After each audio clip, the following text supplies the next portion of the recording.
En el nombre del Padre, y del Hijo, y del Espíritu Santo. Dios Padre bueno, humildemente nos ponemos en tus manos para suplicarte que escuches nuestras súplicas y plegarias y nos concedas todo aquello que necesitamos para nuestro bien. Nos confiamos bajo tu protección para que profundicemos en el amor a nuestra iglesia y en ella también descubramos cómo ser parte viva para llevar tu palabra a los demás, para que se extienda el reino del Padre Dios. Todo esto, Señor Jesús, lo ponemos en tus manos. A ti que vives y reinas, te lo pedimos. A ti que vives y reinas por los siglos de los siglos. En el nombre del Padre, del Hijo y del Espíritu Santo. Amén. Bueno, tenemos ya algunas clases por ahí que no había podido estar acompañándoles presencialmente. Les había dejado yo grabado las lecciones. No sé si hubiese alguna pregunta, alguna duda antes de iniciar con lo que nos corresponde el día de hoy.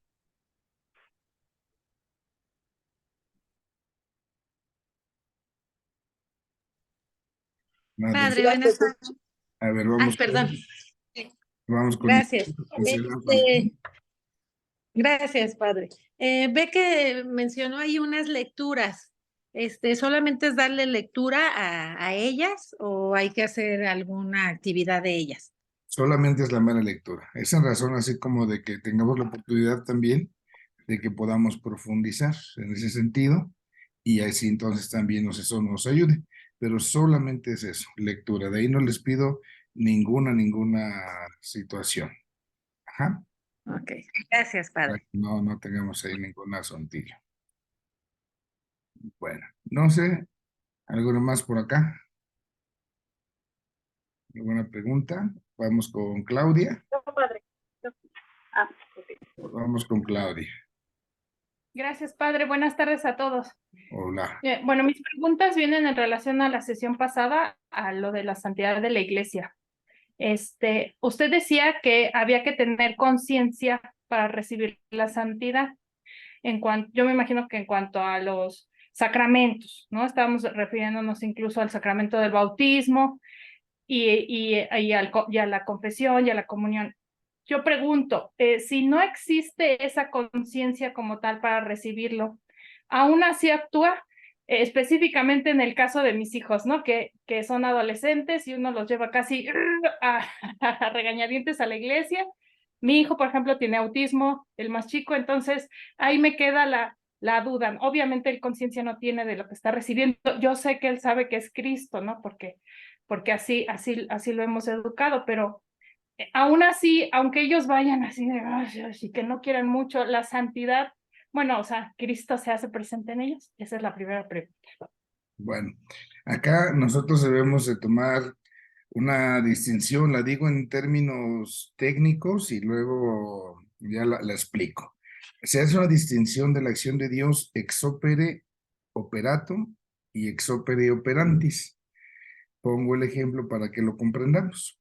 Si yo les dijera que en este mismo momento vamos a entrar a misa y en la iglesia donde estamos al mismo tiempo en la capilla de al lado va a haber otra misa, nada más que en una capilla celebro yo y en la otra celebra el Papa, ¿a qué misa irían? No me digan, ¿verdad? Yo también me iría al lado. Entonces, de un lado, lo que podemos decir es que la misa es la misma, porque la acción de Jesucristo no depende del sujeto humano. Puede ser el Papa o puede ser el peor de todos los sacerdotes, el más pecador el que esté celebrando, pero al final y al cabo la acción de Cristo no se puede detener por nosotros. Aunque no seamos los mejores instrumentos, lo cierto es que el Señor actúa. Y esto mismo sucede al recibir un sacramento. Dios va a actuar, sin duda alguna. Él se hace presente, Él se manifiesta, Él hace, digamos, su parte. Así lo podemos decir. Pero del otro lado, también es cierto que influye el sujeto. Por eso iríamos para la misa con el Papa, ¿no? Sí, es la misma, claro. Pero también está la parte donde el sujeto es más dócil, podemos decir así, a la acción de Cristo. Entonces, no es tanto que la santidad dependa de mi querer, pero los frutos que den, pues ahí es más bien de lo que yo permita. porque Dios jamás, jamás va a actuar por encima de nuestra libertad. Digámoslo así, la mesa está puesta, ¿no? Ya lo que toca a su parte ya está. ¿Qué tanto yo dejo que fluya? En esta parte de una persona con alguna situación como el autismo o algunas personas que no alcanzan el desarrollo pleno de la conciencia, al final la presencia de Cristo es actuante y la limitación que por ellos mismos en su situación puedan tener, pues eso no va a afectar. ¿Por qué? Porque ahí no hay una malicia, digamos, que impida, ¿no? Es una situación de salud en ese caso. Cuando nosotros, por el otro lado, con conciencia, pues desarrollamos así como una especie de rechazo a Dios, bueno, Dios no se va a meter a fuerzas conmigo. Y ahí Dios está poniendo lo que toca, pero que tanto yo hago la parte que es correspondiente. Entonces, esta es la distinción. Ahora, en el caso de los hijos, entiendo, asumo, son adolescentes, medios jóvenes. Una cosa es hablar de malicia y otra cosa es de la rebeldía, ¿no? Por la cual todos pasamos y entonces así como que vamos en contra de todo lo que nos digan. Si dicen blanco, decimos negro y si nos dicen negro, decimos blanco. Entonces, no hay una malicia, es un crecimiento natural y esto mismo no impide el desarrollo de la acción de Cristo. Al final, Cristo actúa dentro de nosotros. La cuestión es qué tan dócil somos para que esa acción fluya. Cierro con esto. ¿Cuántas ocasiones puede sucedernos que a lo mejor estamos haciendo algo que sabemos que está mal? Yo sé muy bien que esto que estoy haciendo está mal. ¿Por qué lo sé? Porque Dios en mi conciencia me está hablando. Y yo tengo conciencia de ello. Dios ahí está actuando. ¿Qué tanto yo voy a hacer que ese actuar de Dios sea consecuente? Ya será mi docilidad hacia Él. Es un poquito la primera pregunta que usted nos menciona. Vamos con la segunda. Sí, padre, gracias, rápido. También referente al bautizo, nos decía que el bautizo es la causa instrumental de la iglesia. Mi pregunta es, por ejemplo, los protestantes que se bautizan, esta pregunta nos la hicieron en evangelización, ¿no? Entonces dijimos, ups, ¿qué pasa con los protestantes cuando se vuelven a bautizar? Una o dos o tres veces, ¿no? Esa es la pregunta que nos hicieron. Nada, ya no vale, digamos, no se puede encimar un sacramento bajo otro. El sacramento del bautismo, incluso en algunas iglesias separadas, para nosotros puede tener validez si se hizo como se debe hacer. ¿Qué se necesita? Agua, puede ser el agua del río, como a veces algunos llevan, o puede ser en la iglesia, o en un caso de emergencia en el hospital, puede ser agua de la llave que me pudieron pasar ahí, y que yo diga las palabras pronunciadas por Cristo. Yo te bautizo en el nombre del Padre, y del Hijo, y del Espíritu Santo. Entonces, donde se dé ese momento al inicio, ya, eso nos hace parte de la familia de Dios. Si al rato yo me vuelvo a rebautizar, eso ya le podemos poner el nombre que sea, pero ya no es bautizo, porque se bautiza solamente una vez.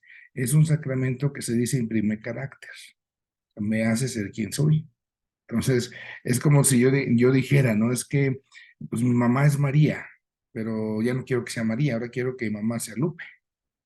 Pues dirás lo que quieras y a lo mejor Lupe te quiere más que María, pero la mamá es María. Y ahí para donde me haga, ¿no? Aunque no me agrade. Entonces, esa parte no debemos pues, olvidarla. Si el bautizo a lo mejor hubiera sido inválido, yo te bautizo en el nombre de Diosito, ahí no hay ninguna validez, sí se tiene que volver a realizar, ¿no? Si fuera necesario. ¿Sería todo? Sí, gracias, padre, muchas gracias. Muy bien, Claudia. Vamos con Tony. Padre, aquí tengo al interesado. Lo que pasa es que estaba oyendo el tema de que mandó la clase y él es el que tiene la pregunta. Excelente. Hola. Hola, ¿cómo te llamas? A ver si se escucha el nombre.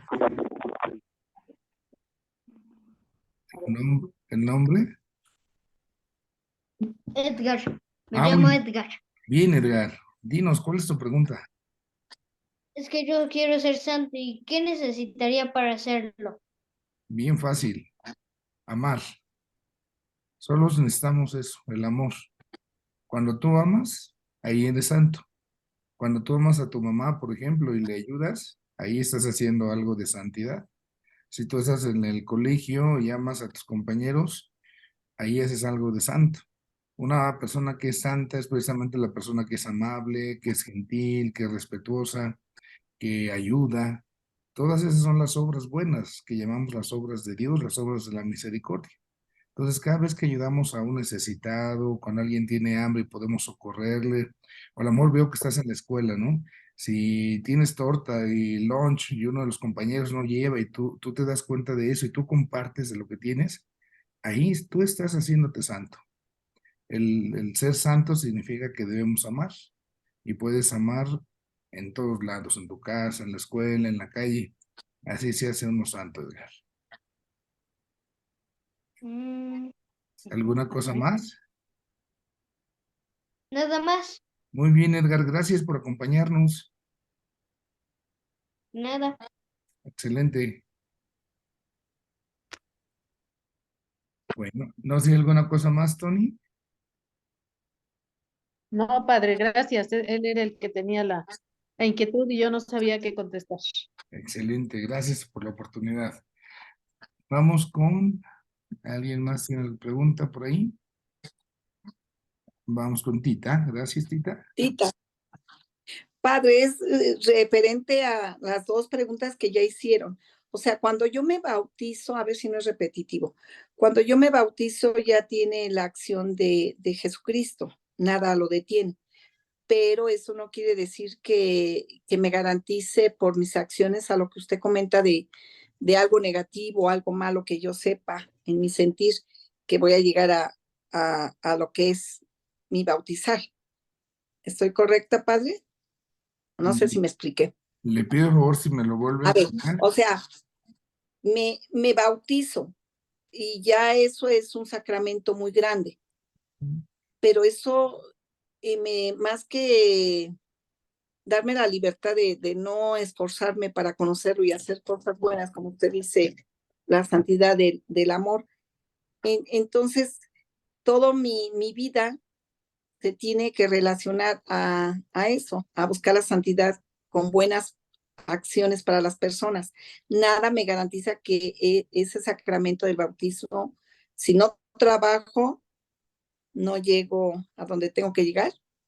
Claro, sí, sí, no es en automático. No es así como decir, ya porque bauticé ya la libré nomás con eso. No, hombre, imagínese. Quizás hubiera una posibilidad en ese caso, ¿eh? La posibilidad sería, por ejemplo, que usted se bautizara en el hecho de muerte. Hay una persona que a lo mejor nunca fue católica, nunca creyó en Dios, pero en ese momento último de su vida se convierte y se bautiza. Recordemos que el bautizo borra todos los pecados. Entonces, en ese instante, no se bautizó, se da la confirmación, la unción, lo que se tenga que administrar, y en ese momento se muere la persona derechito, ¿no? Es la gracia del bautizo. Pero pues no, Y entonces, eh, pues nada más sería ese ya lo caso interrumpí, padre. de Y ordinario la otra, enviar. entonces no hay renovación de bautismo dentro del catolicismo. No es que yo hoy me bauticé, No en pero el tengo la sentido, o oportunidad. sea, comprendamos, una cosa es renovar lo que ya se recibió, lo que no hay es rebautizos, digámoslo así. Renovación sí. Claro, cuando vemos cada ocasión que voy a la Eucaristía y que me ponen agua bendita, en el momento del acto penitencial, especialmente se hace en Pascua, ahí se está renovando nuestro bautizo. Pero lo que no hay es el resacramento, ¿no? El rebautizo. Eso no. ¿Sí? Muy Gracias, bien. padre. Roberto, Sí, nada más es una pregunta, sí, porque yo he escuchado que de repente hay un bautizo en el Espíritu Santo, ¿no? Algunas personas o algunas agrupaciones hacen eso, ¿no? se llama confirmación. La confirmación, Ah, podemos ok. decir, es el sacramento en el cual nosotros somos de ahí dispuestos para recibir la plenitud del Espíritu Santo en este caso. Ese es el bautizo en el Espíritu. Ah, ok. Gracias. Perfecto. Perdón, padre, pero el bautizo, como dijo Bautista, él viene a bautizarlos por medio del Espíritu Santo, entonces ya me confundí. No entendí su... Solamente en la confirmación. No entendí la referencia a Juan Bautista. No, es que usted dice que le contestó a Pedro No, yo soy que Pedro y le contestó a Roberto, para que no nos hagamos... perdona, Roberto. Ajá. Perdón, Roberto, discúlpeme, ya le cambié el nombre, Roberto. Que solamente con la confirmación es la renovas por el Espíritu Santo. La pregunta Y de yo Roberto... entiendo, En el escucho. yo entendí siempre, o así lo creo, que Jesús ya vino a bautizarme, pero ya es el Espíritu Santo. Entonces ya no entiendo. No alcanzo a comprender cuál es su duda. Voy a tratar de explicar nuevamente lo que le quise dar a entender a Roberto, espero pueda resolverle. Roberto me pregunta que en algunas agrupaciones, en algunos movimientos, se usa el término de bautizo en el Espíritu Santo. Propiamente, bautizar en el Espíritu Santo sería técnicamente la confirmación. Es cuando se recibe el Espíritu Santo, pero no es otro sacramento. Es una forma de hacer la referencia para recibir el Espíritu Santo. Todas las acciones de Cristo y todos los sacramentos son realizados por Cristo. Él fue el que vino a la tierra como enviado del Padre Dios, pero quien está también detrás es el Espíritu Santo. Todo el actuar de Cristo, del Hijo, no se entiende sin el Espíritu Santo. Cuando nosotros vamos a la Eucaristía, por ejemplo, si ustedes se dan cuenta, en el momento en que se consagran las especies, el pan y el vino, se invoca el Espíritu Santo para que se haga presente Cristo.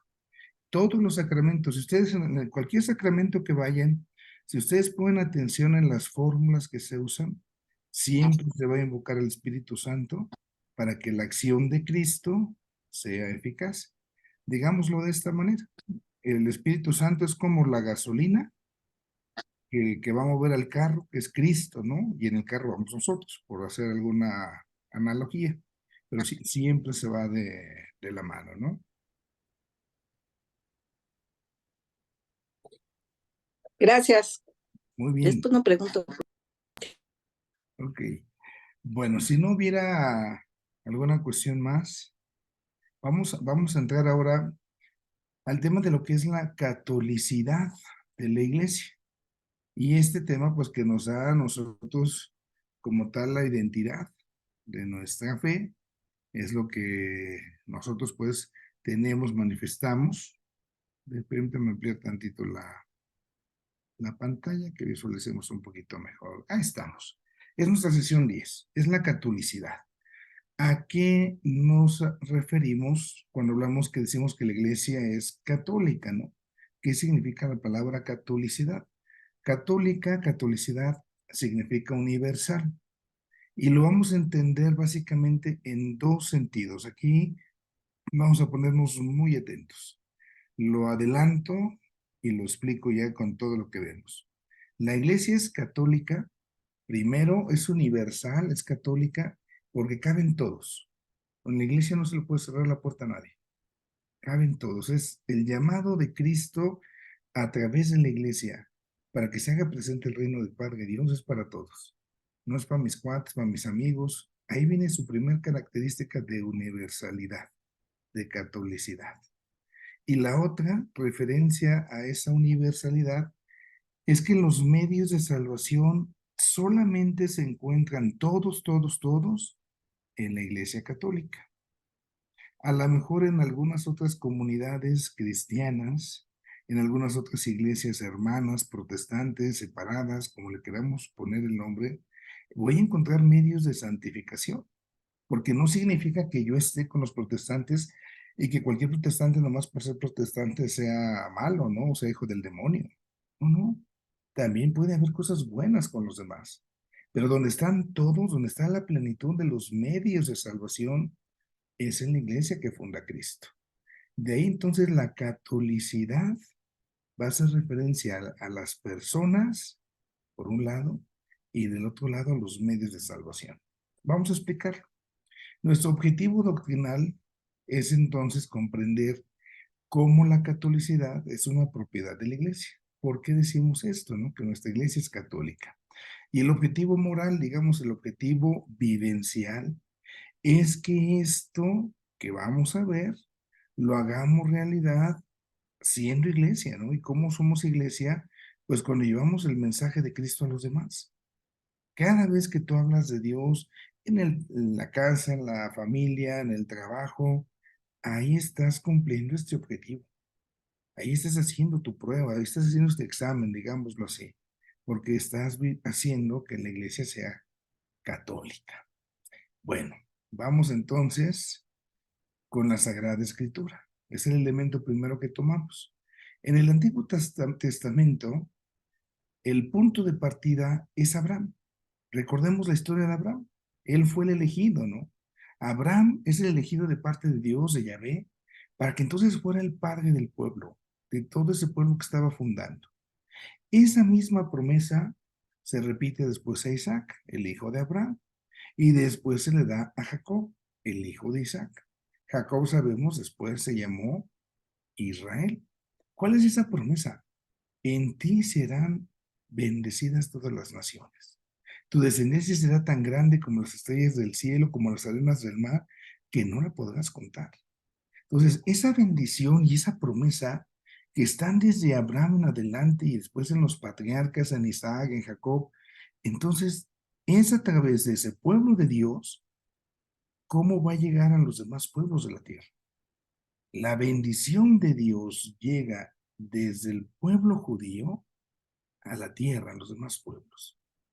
Dense cuenta cómo ahí está ya la prefiguración de nuestro llamado como iglesia.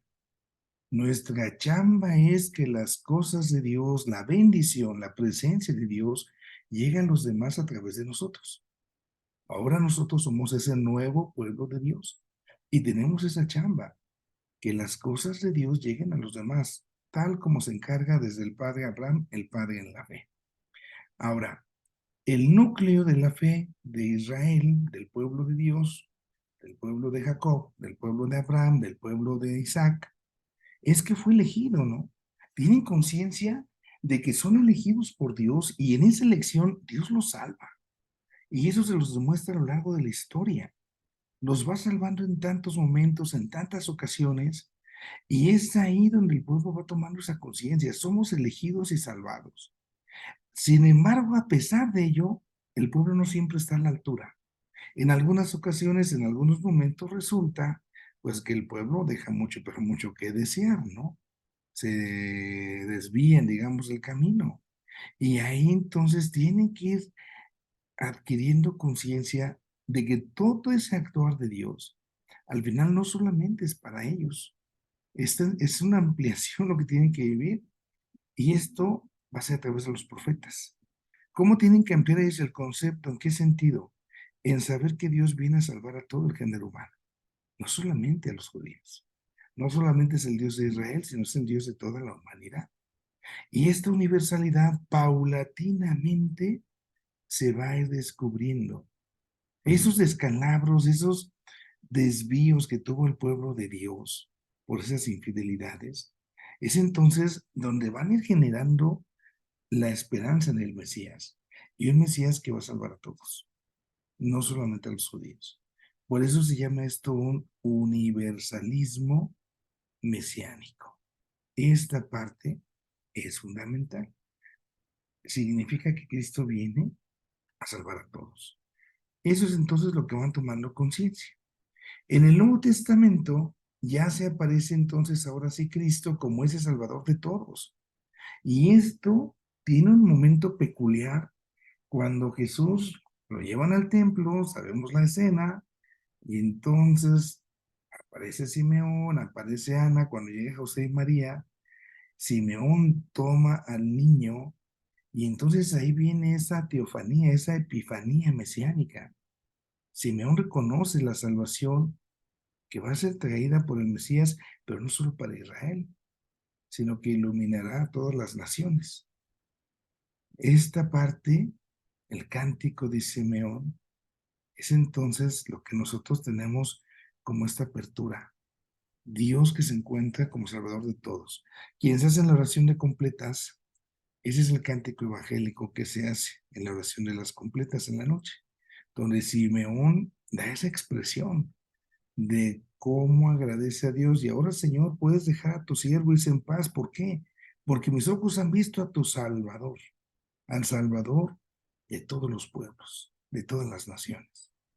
Ahí ya Simeón está anunciando ese universalismo de Cristo.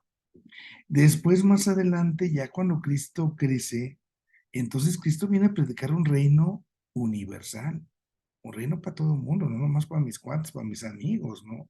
Y este reino lo va a predicar en parábolas.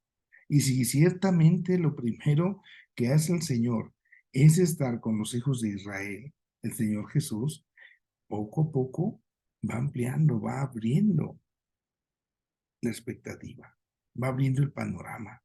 Y entonces sus parábolas van dando indicios de esa universalidad y van entonces a irse planificando hasta que llega precisamente el final del Evangelio de San Mateo, que es el que tenemos ahí. Vayan y hagan discípulos a todas las naciones, bautizándolas en el nombre del Padre, del Hijo y del Espíritu Santo y enseñándolas a cumplir todo cuanto yo les he mandado. Mateo 28:20. Entonces, cuando Jesús se despide de los apóstoles, ya plenamente eso ya les queda claro. Ya está totalmente expresada, revelada esta salvación universal. Y de ahí viene entonces para la iglesia, llega el momento de Pentecostés, como retomábamos ahorita, por esa acción del Espíritu Santo, donde entonces la iglesia empieza esa chamba. Y la primera comunidad entonces va a ir comprendiendo que la salvación es para todos. Aquí no nada más es para mis cuadernos, y los gentiles, es decir, los no judíos, también están integrados en esta salvación de Dios. Y es ahí especialmente San Pablo donde retoma pues este universalismo. Viene expresado precisamente en una carta de San Pablo. Dios quiere que todos los hombres se salven. Entonces, en el dato de la Sagrada Escritura, desde el Antiguo Testamento y especialmente en el Nuevo Testamento, vamos a darnos cuenta de ese anhelo. Dios quiere que todos los seres humanos se salven. La liturgia, ¿qué nos dice la liturgia? Entonces, acá nos damos cuenta en la liturgia, especialmente en el bautizo, cómo se va a ir elaborando la celebración, la liturgia bautismal. Y en la liturgia bautismal, si ustedes recuerdan cuando han participado en un bautizo, antes de que el sacerdote bautice al sujeto, se hace la profesión de la fe. Vienen las preguntas: ¿renuncian ustedes a Satanás? ¿Renuncias a las obras del mal? ¿Crees en Dios Padre Todopoderoso? ¿Crees en el Hijo, en el Espíritu Santo, en la Iglesia? Y ahí cuando se habla de la Iglesia, se habla precisamente de ello. Creemos en la Iglesia que es católica. Y ya después se pregunta, ¿no? ¿Y ustedes, papás, padrinos, quieren que estos niños se bauticen en la fe que han expresado? Y es ahí cuando nos damos cuenta cómo la misma liturgia desde el inicio, en este sacramento, se incluye ya esta mención de la universalidad. Los concilios también, en muchos momentos, los vamos a encontrar haciendo precisamente esta referencia a esta fe que es lo que tiene la Iglesia. Bueno, ¿cómo va a ir evolucionando el término? Ya en nuestra reflexión. ¿Cómo se va a ir comprendiendo en esa reflexión teológica? Primero, todos los cristianos, sí, reconocemos esto, la catolicidad. Esto es algo esencial de la Iglesia, aunque no siempre se acaba entendiendo de la misma manera. Vamos a entrar aquí a ver lo que les decía ahorita al inicio. ¿Cómo los santos padres lo hacían esto? Los santos padres viven dos conceptos de catolicidad. Fíjense en esto. Para Ignacio de Antioquía, la Iglesia católica es la Iglesia universal en contraposición de las iglesias particulares. Aquí Ignacio de Antioquía le da más bien referencia geográfica. Una es toda la iglesia y otras son las diócesis. Iglesia particular es lo que conocemos como una diócesis, donde está solo un obispo. La Iglesia Universal ya somos todas las diócesis. Entonces, el matiz que le va a dar Ignacio de Antioquía será geográfico. En el martirio de Policarpo, un texto que se escribe precisamente en aquella época, es ahí donde ya las cosas empiezan a enderezarse en el sentido en que hoy las tenemos. Decir que la Iglesia es católica es para diferenciar a la Iglesia de otras comunidades que están cayendo en herejías. Y entonces católica significa que se conserva, ahí está lo importante, toda la fe. Toda la fe. Por un lado veíamos la geografía, pero aquí ya viene lo interesante. La Iglesia es católica si tiene toda la doctrina de la fe. Todo lo que Dios nos ha enseñado. Si nada más se quedan con lo que conviene, si nada más se quedan con una partecita, pues allá no. Entonces, aquí es donde viene la cuestión de los medios de salvación. San Agustín va a usar el término con los dos significados. Y Vicente de Lérins va a tratar de sintetizar ambos significados. Fíjense cómo lo hace. Católico es lo que siempre ha sido creído, ahí está la doctrina, en todas partes, ahí está lo geográfico. Entonces trata de integrar estos dos conceptos. Es como los santos padres van a jugar con ello, ¿sí? En la Edad Media se da un camino, se da un avance. Acá ya viene este matiz cristológico. Dado que la redención de Cristo es para todos los seres humanos, entonces la Iglesia que está continuando la obra de Cristo es católica cuando cuando distribuye esa gracia de Cristo a todos los seres humanos. Ya es lo que yo les decía. Las puertas de la Iglesia no están cerradas acá para nadie. Son para todos, porque así es la salvación de Dios. Y esa gracia se tiene que dar a los demás, no nomás a mis cuates, no. En la época de la Reforma Protestante, acá los protestantes reformadores, pues más bien están otra vez poniendo el acento en la cuestión de la escritura. Recuerden que para los protestantes la escritura es el único principio. Nosotros, además de escritura, tenemos la tradición. Pero para ellos, el ser católico significaría adherirse al mensaje de la escritura. Y en eso estamos de acuerdo. Pero no solo eso, nosotros vamos todavía a algo más. Estamos con ellos ahí de acuerdo, pero vamos a algo más, ¿no? Estos rechazan este universalismo crítico y geográfico y histórico. Los católicos del otro lado, entonces, viene ese carácter universal que es expansivo y entonces es tanto en la doctrina como en lo moral. Lo que cree es la doctrina y lo moral es lo que se vive. Y esta parte es la que entonces va a ir marcando ese matiz. Y no se le pone tanta atención a lo cualitativo y dogmático. Más adelante viene esta partecita, ¿no? En una especie de tratar de sintetizar esto que se está diciendo. Bueno, ¿cómo comprendemos esto? Entonces, viene esta naturaleza escatológica de la catolicidad. Lo escatológico, recuerden, es lo que se refiere a los últimos tiempos. Entonces, la catolicidad es un regalo, es un don que Dios nos da. Y al ser un regalo, eso implica un compromiso. Y ese compromiso, que es para todos nosotros como iglesia, ¿cuál es? Pues que todos los hombres se salven. ¿Y cómo lo hacemos para que todos los hombres se salven? Pues tenemos que hacer que todo lo que el Señor nos enseña, pues llegue a todos. Por eso tú eres católico cuando a todos les hablas de Dios. Cuando en tu casa, en la chamba, cuando tú haces esta chamba, entonces ahí se está dando esa catolicidad. Estás comunicando lo que de Dios has recibido. Y así entonces la catolicidad es parte de la historia de salvación. Es como el Señor quiere pues que nos salvemos. Y esto implica también que como iglesia ya somos católicos, pero todavía no de manera plena. Ya, pero todavía no. ¿Por qué? Porque todavía faltan muchos, porque todavía tenemos chamba que hacer.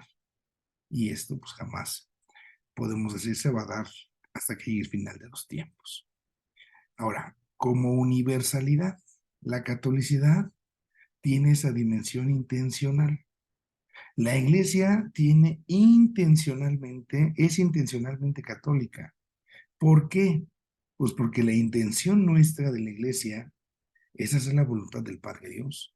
Y la voluntad del Padre Dios es esa voluntad salvífica, que todos se salven.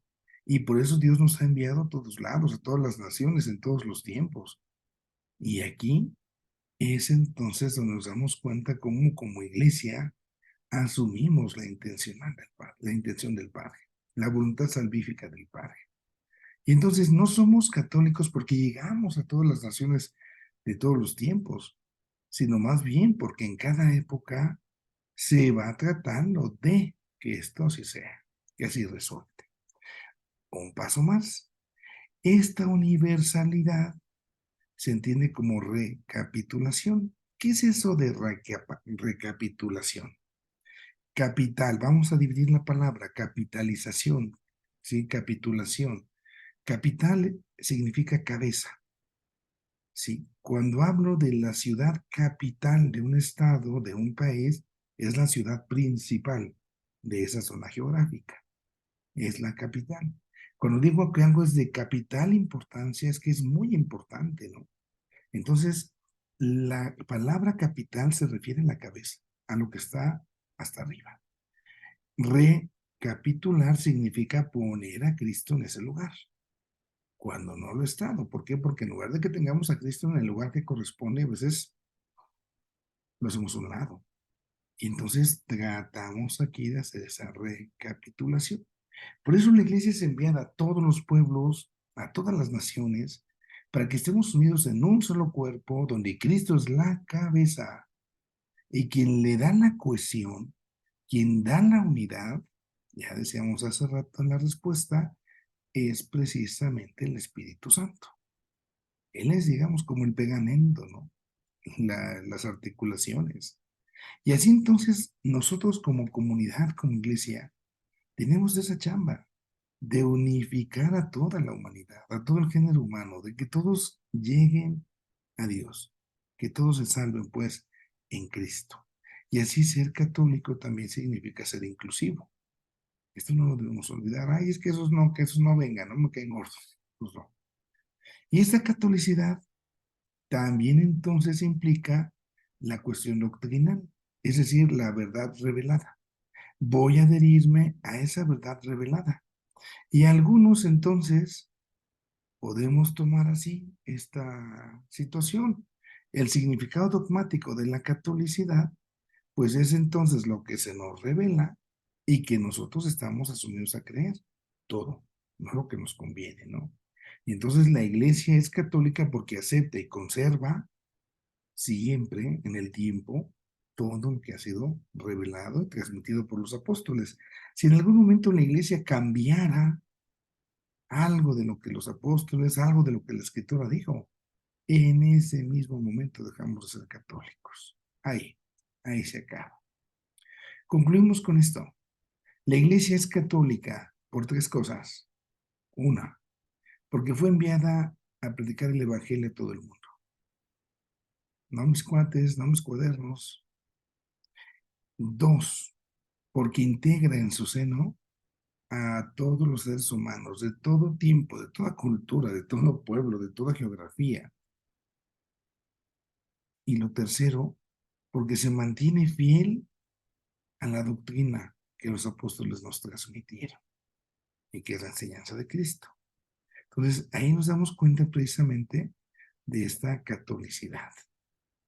Bueno, viene esta lectura ahí en su guía, solo lectura complementaria de esto que hemos hablado hoy, es el Evangelii Nuntiandi de San Pablo VI, número 6 de ese texto, que es pues recomendable precisamente para entender la misión, la naturaleza de la iglesia en esta catolicidad.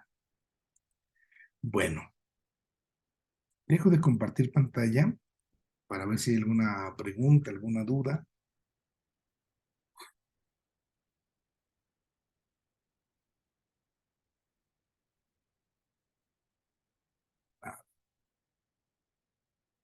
Repasémoslo un poquito. Entonces, ahí está esta parte de la catolicidad. Ya nada más nos falta una nota de la iglesia, su apostolicidad. Ya vemos la unidad, santidad, hoy hemos visto catolicidad.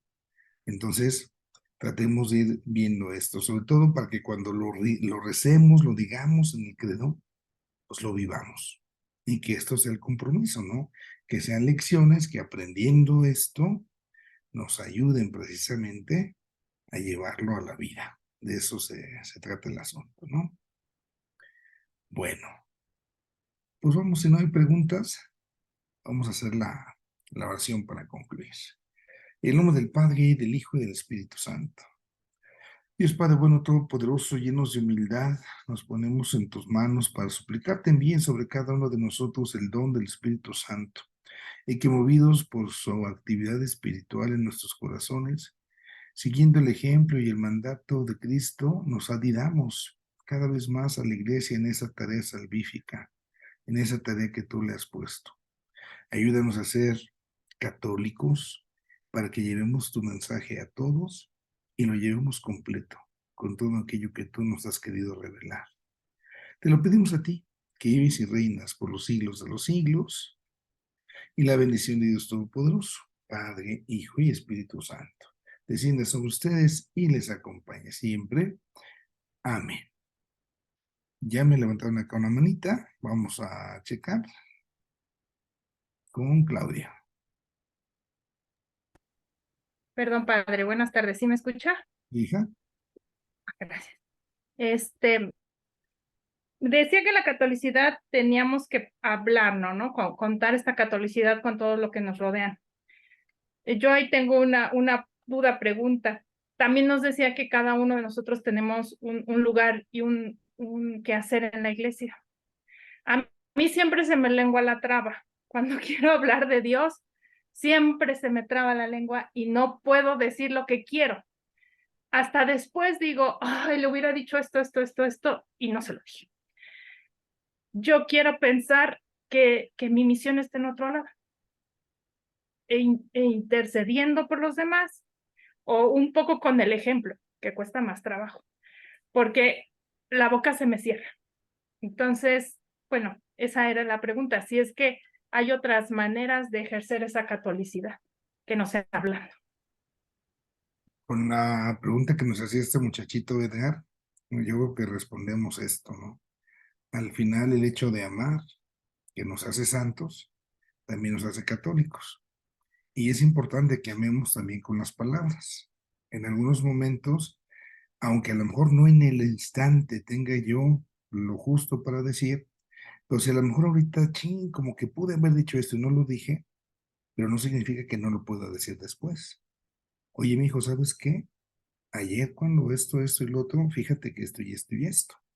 ¿Por qué? Porque me doy tiempo incluso de pensarlo, de madurarlo, y es mejor, porque cuando estamos luego así ya hasta como en pique, pues caemos en los peligrosos confrontamientos, ¿no? De ya me estoy peleando con alguien en razón de, pues no.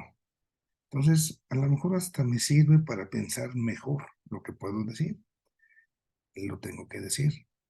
Pero también y sobre todo, también se es santo y se es católico con el testimonio, con el ejemplo.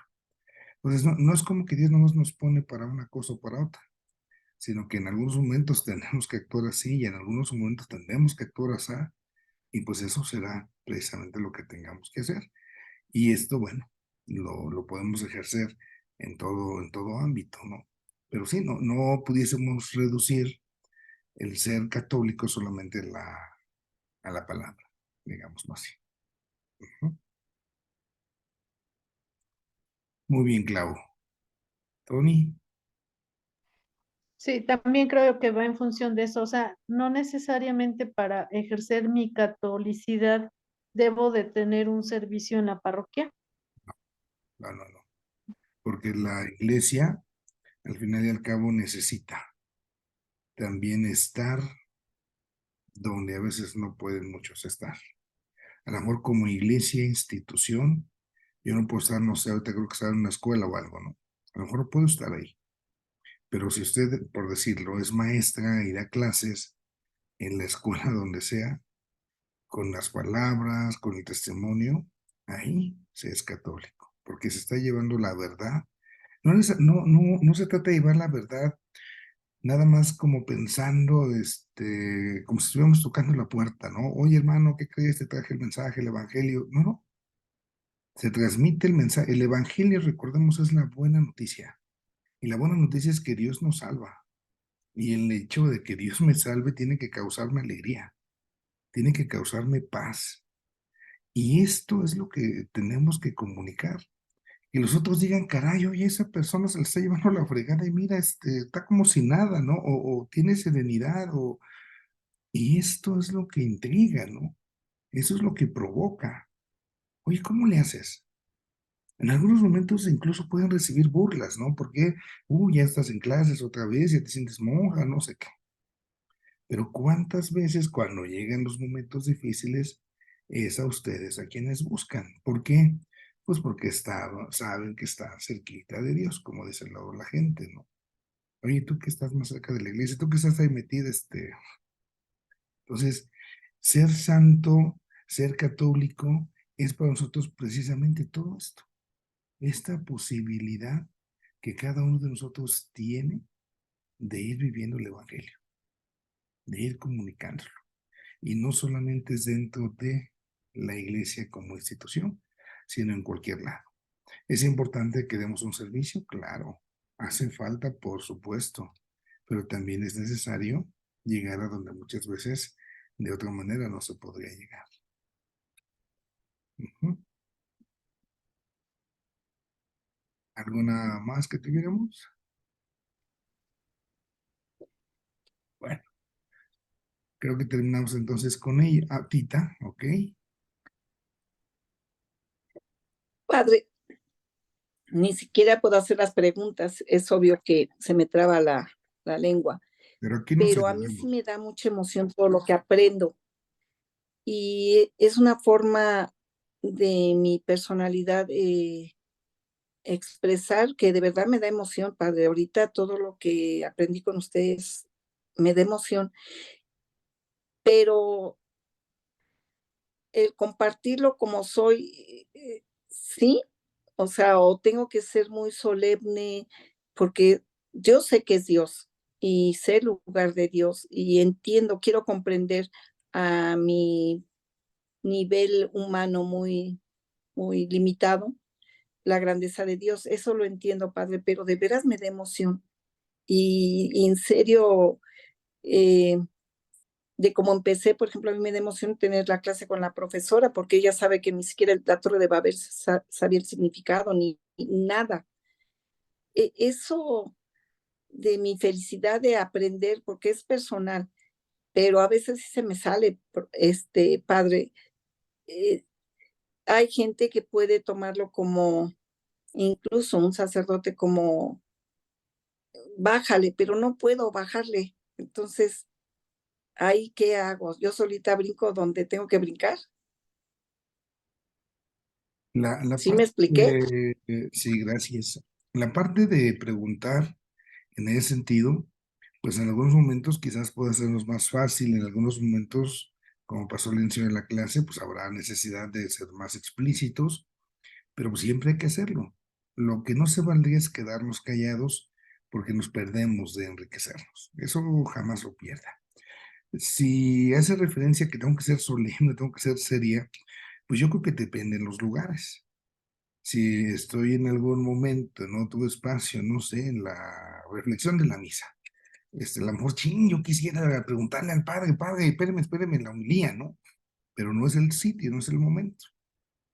Tiene su lugar la liturgia, ¿no? Pero quizás saliendo de la Eucaristía, sí puedo acercarme, oiga, padre, y me suelto, ¿no?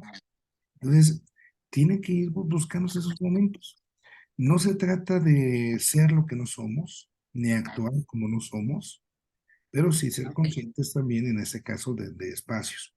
Ahorita, por ejemplo, estamos en una clase. Es un espacio muy propicio para esto, para preguntar, para dialogar, porque así vamos aprendiendo. Y esto nos favorece, nos ayuda a todos.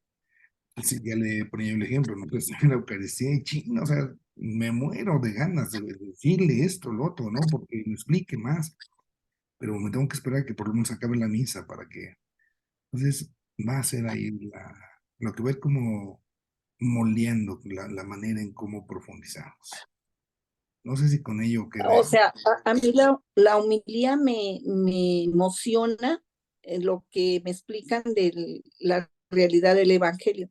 A lo que digo mi felicidad, padre, es que yo salgo y a los únicos que comunico inmediatamente es a mis hijos y digo, no, hoy aprendí que las 10 vírgenes por algo, la luz y por algo, o sea, pero me emociono, padre.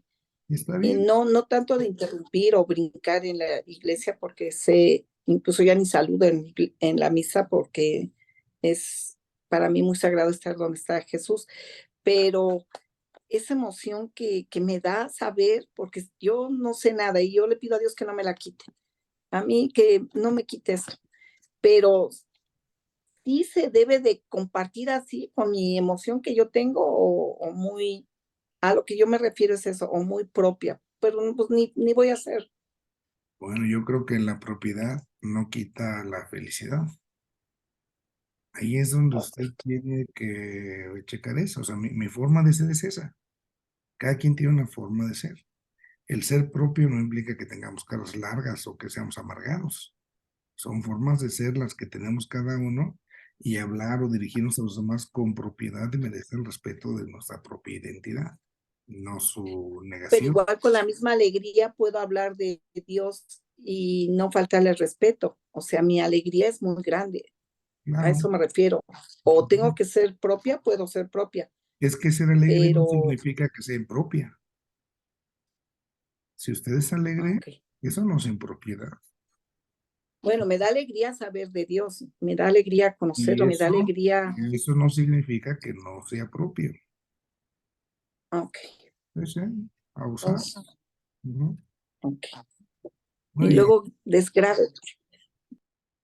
ok. Bueno, si Dios permite, ya no tenemos clases, entiendo, la próxima sesión, ¿verdad? Lore, Ya no, padre, nos veríamos hasta el 11 de enero, por favor. si Dios nos da licencia. Pues tengan unas buenas fiestas ahorita de la Virgen, ojalá tengan la oportunidad de acercarse y después pues la Navidad. Pásensela muy bien todas.